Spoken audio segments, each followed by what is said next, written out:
La enmienda de Herri Batasuna es una propuesta clara, precisa y concreta en su contenido, que acaba con las falsas reformulaciones del derecho a la autodeterminación y recupera su única interpretación y significado. No es la autodeterminación un concepto ambiguo,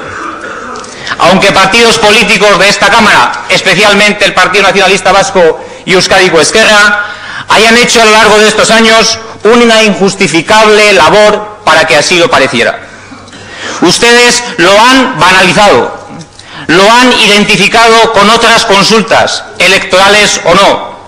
lo han asimilado a conceptos absolutamente distintos como el autogobierno, le han pretendido buscar sucedáneos como los llamados derechos históricos. En definitiva, ustedes han querido que este pueblo no conociera el potencial transformador, el potencial de profundización democrática que tiene el derecho a la autodeterminación. Y nuevamente hoy, y tras la coacción ejercitada desde el Estado sobre este Parlamento regional y sobre los partidos que en él se encuentran, su falta de coraje político les lleva a continuar con esa labor de desnaturalización del concepto del derecho a la autodeterminación.